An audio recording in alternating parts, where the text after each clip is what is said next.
الحمد لله الذي أنعم علينا بنعمة الإيمان والإسلام وكفى بالله شهيدا أشهد أن لا إله إلا الله وحده لا شريك له وأشهد أن سيدنا ونبينا محمدا عبده ورسوله اللهم صل وسلم وبارك على سيدنا محمد وعلى آله وأصحابه أجمعين رب اشرح لي صدري ويسر لي أمري واحلل عقدة من لساني يفقهوا قولي رب يسر ولا تعسر رب تمم بالخير يا فتاح يا عليم افتح لنا فتوح العارفين لا حول ولا قوة إلا بالله العلي العظيم.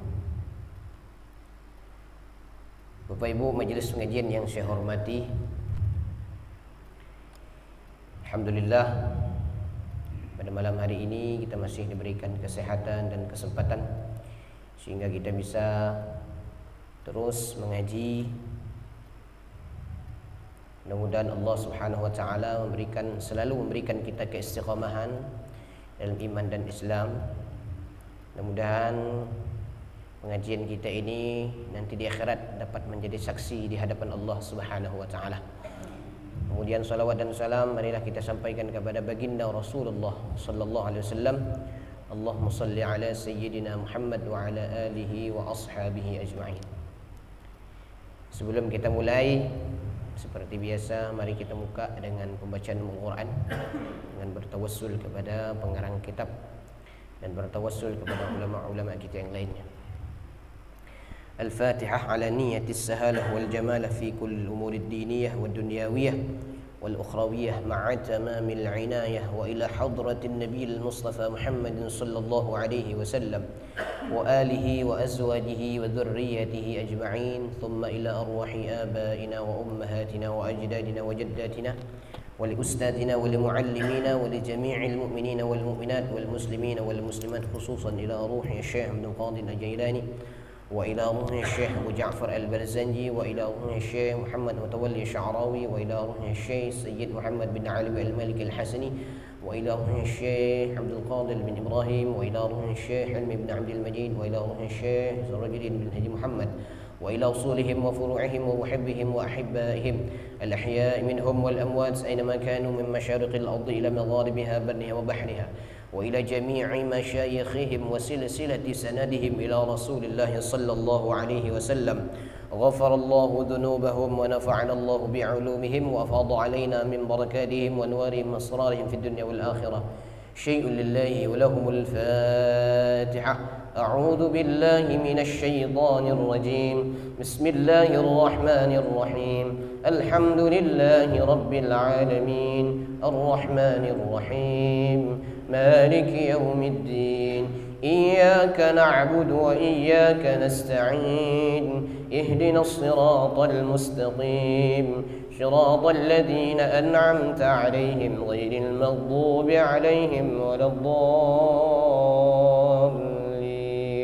رب اغفر لنا آمين. قال المصنف رحمه الله تعالى ونفعنا بعلومه في الدارين. Bapak Ibu, majelis pengajian yang insyaallah dimuliakan oleh Allah Subhanahu wa taala. Karena sekarang sudah masuk bulan Safar, sebentar lagi bulan Rabiul Awal. Jadi kita 2 bulan ini akan mengkhususkan kajian kita berkenaan dengan sejarah kehidupan Rasulullah sallallahu alaihi wasallam. Jadi sampai dari Safar sampai Rabiul Awal, akhir Rabiul Awal kita selesai, insyaallah mudah-mudahan selesai tentang sejarah kehidupan Rasulullah dalam kitab Al-Barzanji. Karena selama ini kita cuma tahu bacanya kan, dengar Barzanji itu apa isinya. Permulaan sejarah yang diceritakan oleh Syekh Abu Ja'far Al-Barzanji dalam kitab Al-Barzanji ini dimulai pada rawi yang kedua. Jadi rawi yang pertama ini ibarat kalau makalah atau karya ilmiah atau buku itu pendahuluan dulu. Jadi rawi 1 ini isinya tentang pendahuluan. Al-jannatu wa na'imuha sa'dun liman yusalli wa yusallimu wa barik alaih. Bismillahirrahmanirrahim. Abtadi'ul imla'a bismi dzatil 'aliyyah. Mustadirran faidal barakati ala ma ana lahu wa aulah. Dan seterusnya itu isinya tentang pendahuluan. Pendahuluan baik. Mulai diceritakan kisah, sejarah, biografi, kehidupan Rasulullah itu mulai diceritakan oleh Syekh Abu Ja'far Al-Barzanji pada rawi yang kedua. Maka malam ini kita membahas pada rawi yang kedua langsung. Wa ba'du, dan setelah pembahasan tentang di rawi satu, pembahasan tentang pendahuluan, fa'aqulu, maka kata Syekh Abu Ja'far Al-Barzanji, aku katakan, huwa, beliau itu adalah Sayyiduna. Sayyiduna itu panggilan tertinggi untuk Rasulullah. Maka kita Bapak Ibu kalau mau solawat jangan sampai tak pakai Sayyidina. Karena panggilan terhormat kepada Rasulullah itu adalah Sayyidina. Sekalipun ada yang mengklaim Sayyidina itu tak boleh.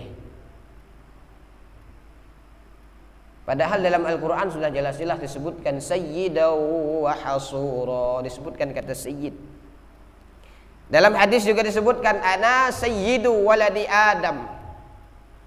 Aku ini kata Rasulullah pimpinan penghulu bagi anak Adam, bagi manusia.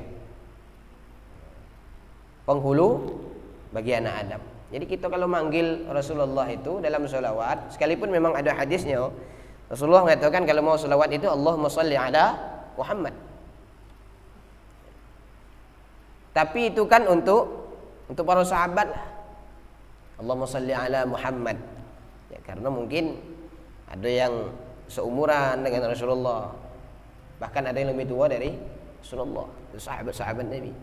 Ya kalau kita ni jauh jaraknya dengan Rasulullah, berapa belas abad, maka kita panggil Rasulullah dengan panggilan yang mulia. Apa itu? Sayyidina. Allahumma salli ala Sayyidina Muhammad. Logikanya macam mana? Kita manggil bapak kita tak mungkin manggil nama. Ada orang di dusun kau kalau manggil ayah manggil nama Ali, Ali minta duit. Tak ada tak? Ya minta duit, kan macam itu.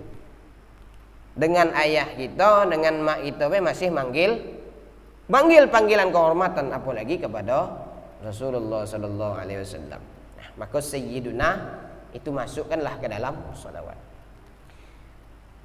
Dan setelahnya aku katakan bahwa beliau adalah junjungan kami. Siapa namanya? Muhammad. Maka dalam Al-Quran disebutkan, huwallazi arsala rasulahu bil huda wa dinil haqq liyudhhirahu 'ala ad-dini kullihi wa kafa billahi syahida.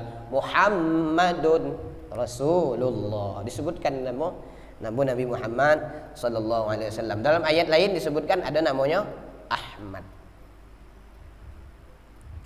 Siapa nama ayahnya? Muhammad ibnu Abdillah. Nama ayahnya Abdullah. Supaya kita tahu nama ayah Nabi Muhammad itu Abdullah. Dikisahkan dulu ketika beliau ini belum lahir.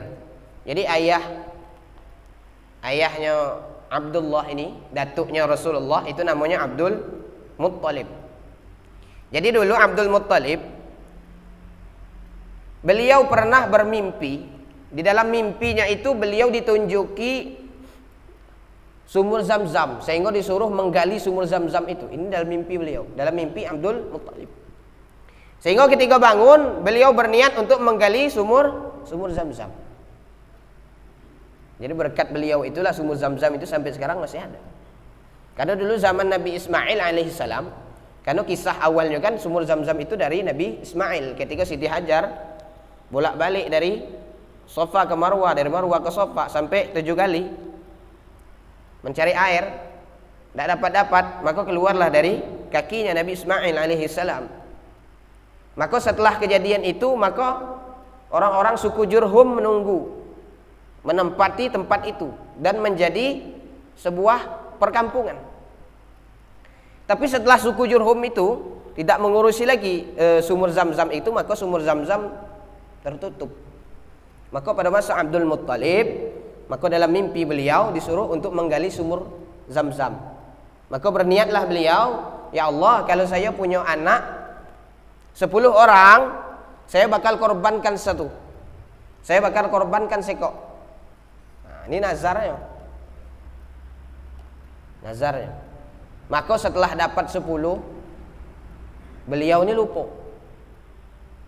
Kok sakit-sakit terus anaknya nama Abdullah. Abdullah kok sakit terus, sakit terus. Baru beliau teringat bahwa dulu pernah bernazar kalau dapat anak 10 ekor dikorbankan sekok.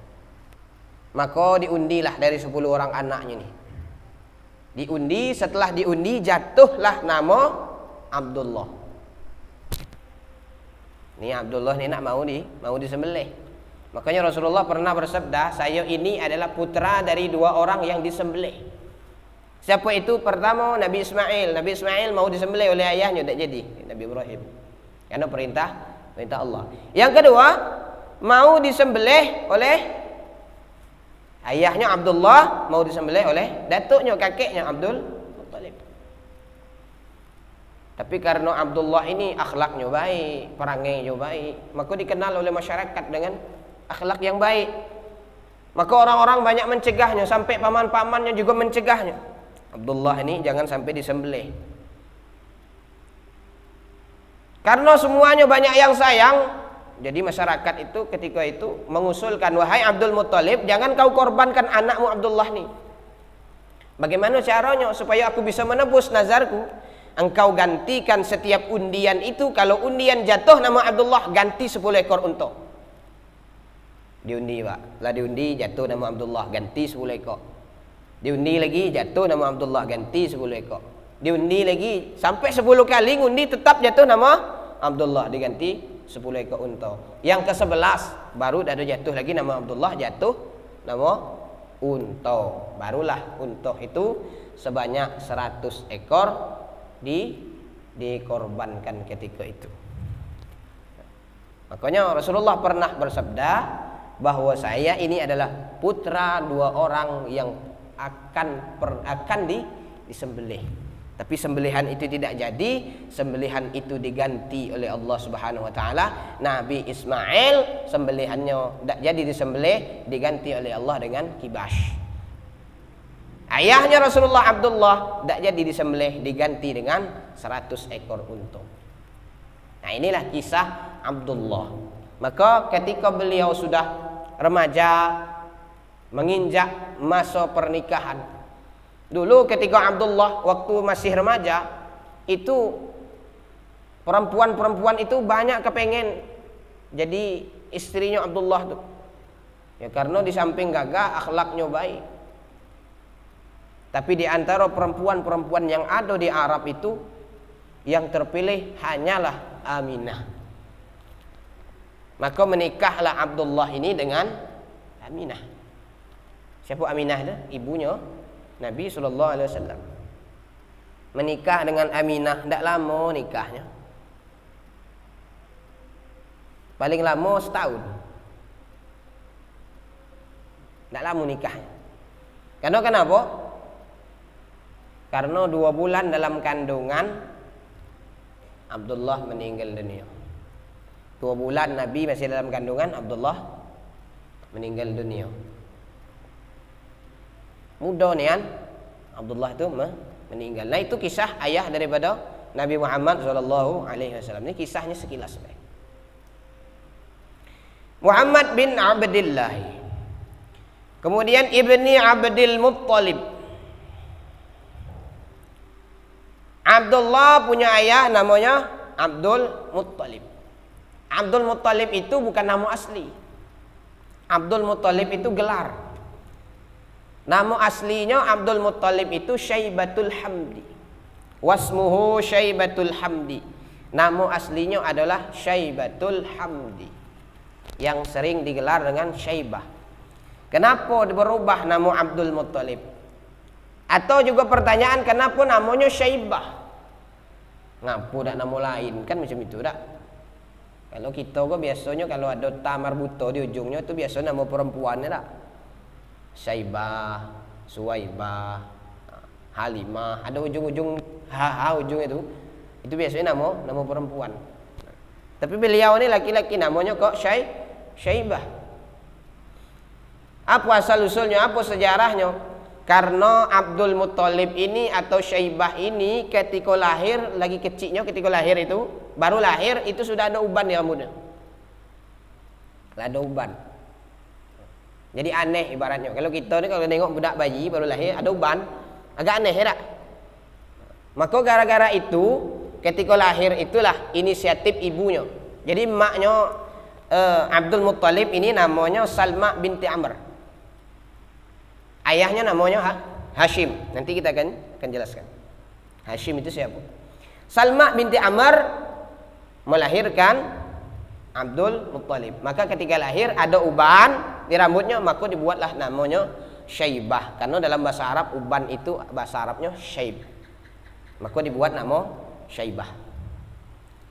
Jadi kalau kita ada uban lagi cik panggil be Syaibah ya tak? Syaib, syaib gitu kan. Walaupun orang tak tahu apa artinya. Lalu macam mana ceritanya menjadi namanya dari Syaibah dari Abdul Muttalib? Jadi Syaibah ini ketika diasuh oleh ibunya Salma binti Amr, dibesarkan, beliau ini dihidup cuma di lingkungan pamannya dari pihak ibu, dari pihak emaknya. Jadi paman-paman dari pihak ayahnya ini tidak ada, tidak pernah berjumpa. Maka pada suatu ketika ada saudara ayahnya namanya Al-Muttalib. Jadi Al-Muttalib ini kepengen nengok keponakannya yang namanya Syaibah kok. Macam mana orangnya? Akhirnya beliau mengunjungi Syaibah. Maka ketika mengunjungi, baru beliau ketemu, kepengen dibawa Syaibah ini ke Mekah. Maka Al-Muttalib menginisiatif membawa Syaibah ini ke Mekah atas izin kepada Salma binti Amr ibunya Abdul Muttalib atau Syaibah ini. Maka dibawalah ke Mekah. Sampai di Mekah, orang-orang Mekah mengira bahwa Al-Muttalib itu membawa seorang budak. Budak itu bahasa Arabnya abdun. Jadi kalau budak atau hamba sahaya bahasa Arabnya abdun. Maka ketika orang Mekah mengira bahwa Syaibah ini adalah budaknya Al-Muttalib, maka dipanggillah Syaibah ini dengan Abdul Muttalib atau hamba sahayanya Al-Muttalib, yaitu pamannya Dewi. Maka semenjak itu sampailah sekarang kita cuma mengenal namanya Abdul Muttalib. Kalau mau tanya siapa nama aslinya? Nama aslinya adalah Syaibatul Hamdi. Tapi pengarang Al-Barzanji ini menjelaskan salah satu juga mengapa beliau diberikan nama dengan Syaibatul Hamdi, humidat khisaluhus saniyah, karena dipuji budi pekertinya yang luhur. Jadi akhlaknya baik, akhlaknya luar biasa Abdul Muttalib ini. Karena beliau ini nanti setelah Qusay ini dulu pertama awalnya Qusay. Qusay ini kan dulu pernah ketika beliau menikah dengan salah seorang putri dari Bani Khuzaimah. Jadi Bani Khuzaimah ketika itu memegang jabatan menjaga pintu Ka'bah. Jadi pintu Ka'bah itu dijaga oleh Bani Khuzaimah. Maka ketika Qusay ini menikah dengan salah seorang putri dari pimpinan Bani Khuzaimah, maka secara otomatis tampuk kepemimpinan dan jabatan penjaga pintu Ka'bah itu diberikan kepada Qusay. Nanti setelah Qusay meninggal, maka jabatan-jabatan itu diberikan kepada cucunya namanya Hashim. Setelah Hashim meninggal, maka diberikan jabatan itu kepada Syaibah atau Abdul Muttalib yang memegang atau menjaga yang namanya pintu Ka'bah sampai sekarang. Nah, itu nama asli Abdul Muttalib. Kemudian Ibni Hashim bin Hashim, wasmuhu Amr, nama aslinya adalah Amr. Jadi Hashim ini buyut Nabi. Hashim ini bukan nama asli juga, nama aslinya adalah Amr. Kenapa dipanggil Hashim? Hashim itu bahasa Arab. Hashim itu artinya peremuk. Jadi dulu Hashim ini atau Amr ini nama aslinya. Amr ini dulu ketika beliau masih remaja, ini diberikan jabatan oleh ayahnya Hashim, oleh ayahnya Abdul Manaf dari datuknya nama Qusay. Ini diberikan jabatan namanya Rifadah, Siqayah dan Rifadah. Ini memberikan makanan dan memberikan minuman kepada para peziarah-peziarah yang datang ke Makkah Al-Mukarramah. Maka beliau itu membuat makanan. Dia kalau membuat makanan hobi diremuk-remuk. Diremuk-remuk itu. Maka gara-gara hobi meremuk-remuk makanan itu, maka beliau dipanggil dengan Hashim. Hashim itu artinya orang yang meremukkan makanan. Jadi dia meremukkan roti itu. Roti itu diremukkan, roti yang kering itu diremukkan, kemudian dimasak jadi bubur. Dan bubur itu dicampur dengan daging. Kemudian daging itu setelah dicampur dengan bubur, kemudian dibiarkan di depan rumahnya. Setelah dibiarkan, maka orang-orang banyak ngambil tuh. Ngambil. Sehingga beliau dijuluki dengan nama Hashim. Jadi dulu orang dulu jabatannya juga luar biasa. Ada sebagai pemegang pintu Ka'bah, pemegang kunci Ka'bah, ada sebagai penjaga pintu Ka'bah, ada sebagai memberi makan orang yang mau ziarah, ada memberi minum orang yang mau ziarah. Bahkan di Turki itu menjadi adat istiadat. Kalau kita mau buat macam itu boleh juga. Macam mana adat istiadatnya itu ditaruh di depan tokonya atau di depan rumahnya makanan. Misalnya ada roti, ditaruh roti di dalam kantong asoy 10 ekor, dibuat merek di situ. Mereknya yang mau ambil silahkan ambil roti ini, yang mau sedekah silahkan masuk ke dalam kantong asoy ini. Itu tradisi. Itu di Turki. Kalau buat macam tempat kita, buat kena kita masuk detik keluar banyak.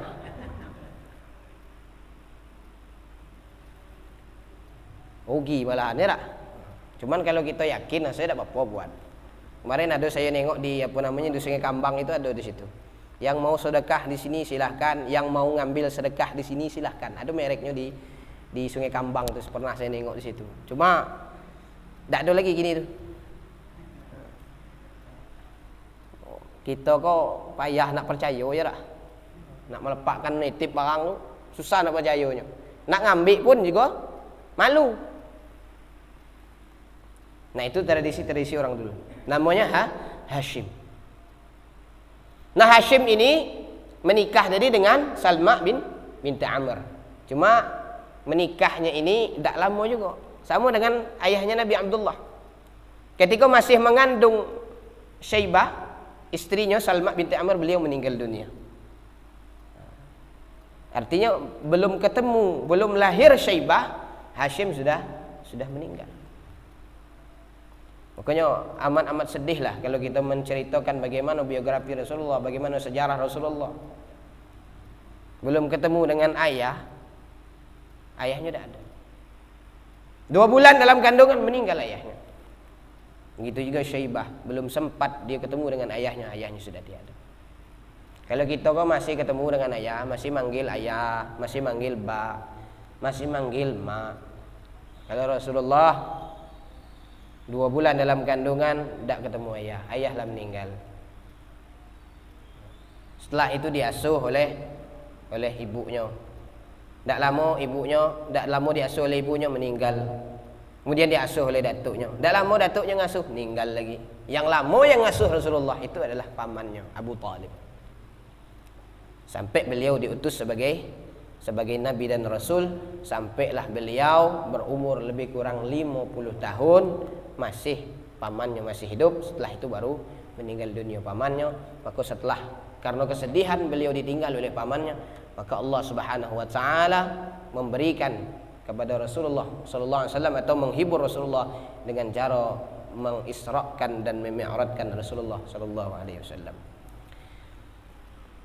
Ibni Hashim wasmuhu Amr, namanya anak Hashim, nama aslinya adalah Amr bin Abdi Manaf ayah daripada Hashim itu namanya Abdu Manaf.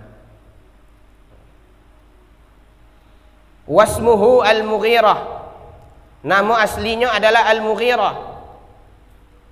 Jadi orang-orang dulu pada memberikan gelar. Sianu iko gelarnya, sianu iko gelarnya, sianu iko gelarnya. Kita tuh hobi gelar.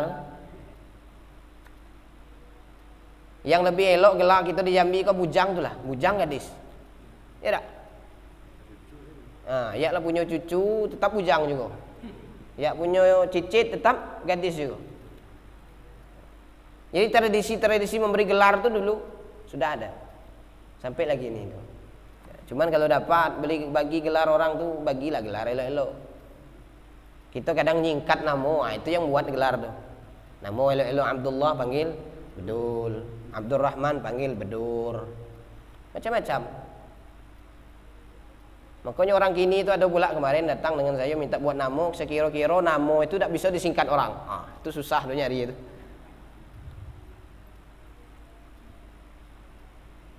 Kadang kita manggil nama ujungnya baik, macam nama saya Padli, Li baik misalnya kan. Tapi masih enak lah artinya. Yang susah tuh apa? Nama Muhammad panggil Mamat. Muhammad itu artinya orang yang terpuji, Mamat mati. Maka disebutkan kita dalam doa iftitah, inna salati wa nusuki wa mahyaya wa mamati.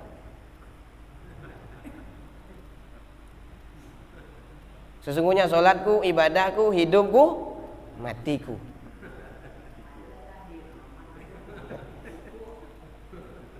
Kalau yang dari lahir Mamat tu mati tak tahu arti kan. Kita kadang ngasih gelar macam itu.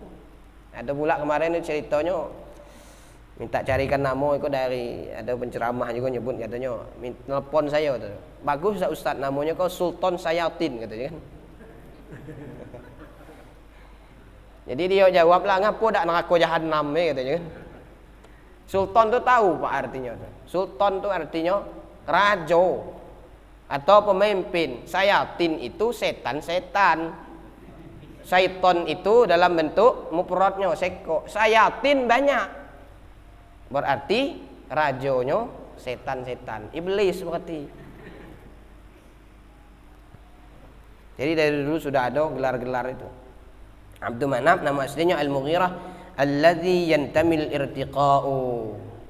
Yang keluhuran budi pekertinya itu digambarkan kepada beliau karena kenapa? Li'ulyah, karena kemuliaan nasab beliau. Ini nasabnya tuh mulia. Makanya ada yang mengatakan ayah dan ibu Rasulullah masuk neraka. Ini tidak benar, jangan kita percaya. Karena dalam akidah ahlu sunnah wal jamaah mengatakan ayah dan ibu Rasulullah masuk surga.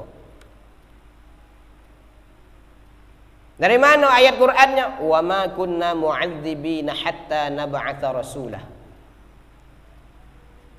Kata Allah, sungguh kami tidak menghukum, tidak memberikan azab sampai diutus Rasul.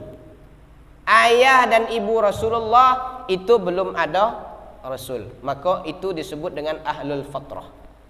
Orang yang ahlul fatrah lepas dari azab Allah subhanahu wa ta'ala. Maka ayah Rasulullah, ibu Rasulullah, kakek Rasulullah itu dalam akidah ahlu sunnah wal jamaah masuk dalam surga.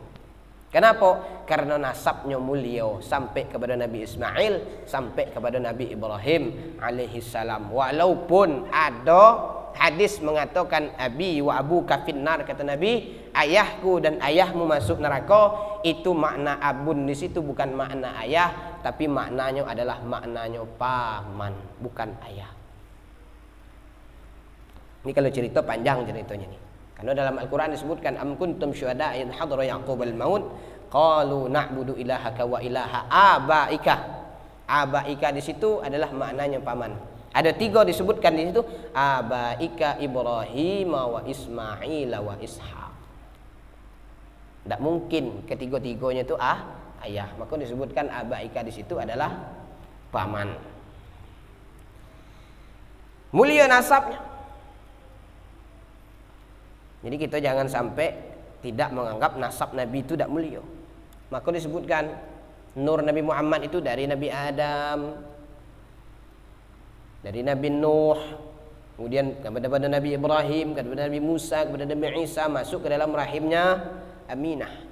Nanti pada rawi yang ketiga dijelaskan bahwa nur Nabi Muhammad itu berpindah dari Nabi ke Nabi sampai kepada Aminah. Ibni Qusay, ayah Abdul Manaf itu namanya Qusay. Wasmuhu Mujammi'un, nama aslinya adalah Mujammi'. Ada juga yang mengatakan dalam kitab yang lain disebutkan nama aslinya adalah Zaid. Ada juga yang menyebutkan Fahr.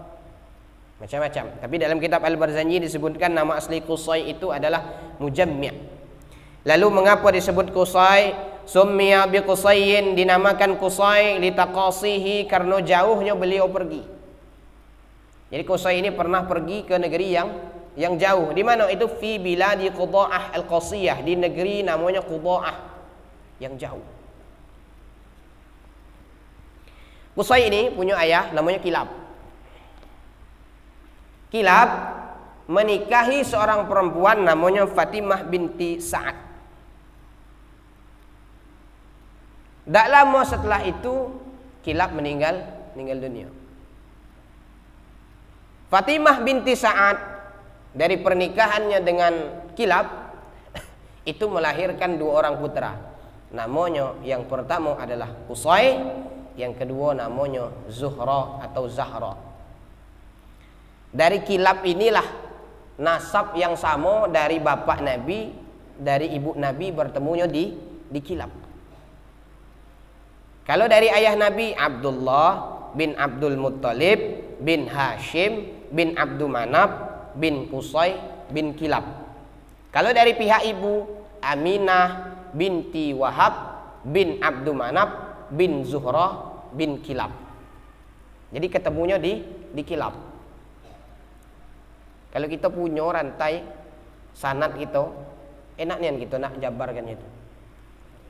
Makanya kalau kita dapat itu buat acara halal bihalal keluarga, atau acara halal bihalal yang lain lah, macam-macam, atau pas arisan keluarga, di situ dijelaskan. Apa jelasannya? Dijelaskan tentang nasab kita itu. Si anu kok paman kita dulu, iko dulu datuk kita punya dulu iko namanya, bininya iko namanya, supaya kenal. Makanya Nabi itu 14 abad yang lalu masih ada sampai kini itu nasab. Jadi Kilab menikah dengan Fatimah binti Sa'ad, lahir 2 orang putra, namanya Qusay dan Zuhra. Kemudian Fatimah binti Sa'ad menikah lagi dengan Rabi'ah bin Haram. Rabi'ah bin Haram ini dak baian dengan Qusay dengan Zuhra.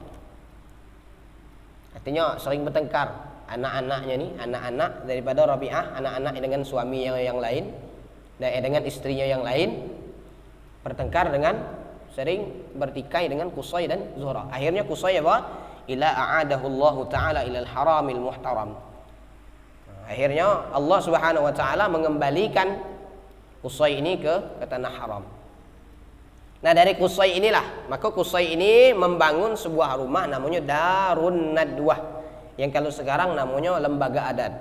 Lembaga adat dulu sudah ada, namanya Darun Nadwah. Dari Qusay ini menerima jabatan pemegang penjaga pintu Ka'bah sampai kepada Hashim, sampai kepada Abdul Muttalib.